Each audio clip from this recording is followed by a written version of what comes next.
These videos are not going to be uploading in order because this one's going to be a little bit shorter, but I just wanted to show you what my chicken broth with my deboned chicken looks like coming out of the refrigerator. Okay, it is just it is just not, it is just gelatin. Look at this. Okay, this is great for the body.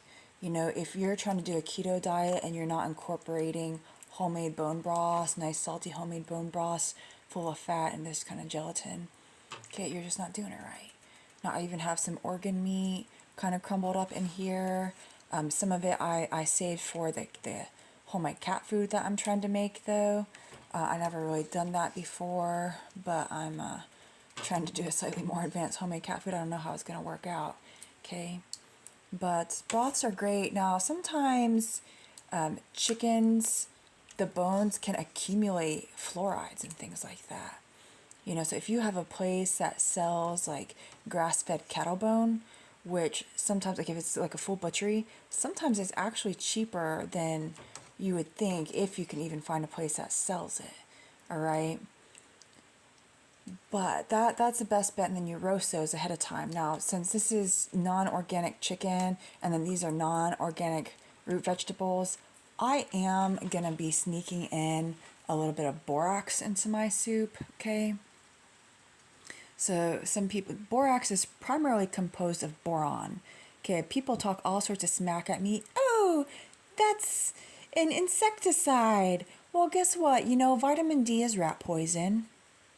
Food grade diatomaceous earth can also kill insects, and it's primarily composed of silica. And it's great for your hair and nails and for combating high blood pressure and candida overgrowth in the gut and all sorts of things. Hemorrhoids, even, food grade diatomaceous earth. Okay, so just because something is capable of killing insects, it doesn't mean that it's terrible for you, because boron has to be bound to another type of molecule. So all borax is it's sodium borate.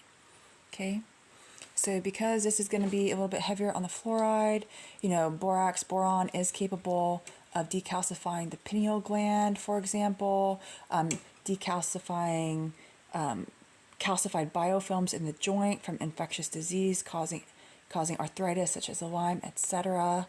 Okay, now when you're doing decalcification, it can kind of pick up release all sorts of toxins. So you got to be detoxing appropriately with like glutathione, bentonite clay baths, all this stuff. I'm not gonna turn this into a massive thing, but some people are like, you know, want me to tell them the secrets.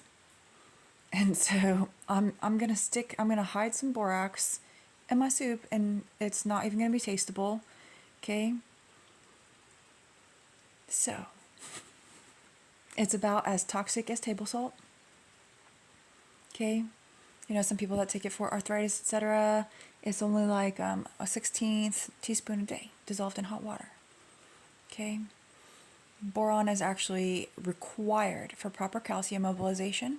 So if you are taking calcium supplements, you're probably boron deficient, and what you're doing by taking calcium supplements is you're probably giving yourself hypercalcemia. Okay, you're going to end up more susceptible to osteoporosis, brain aneurysms, all sorts of bad things. So, yeah, some borax, not a whole lot, okay? But some borax is going to go in here, and that's just going to help my body deal with some of the toxins that are going to be in these things to keep them from accumulating in my body, okay? Goodbye.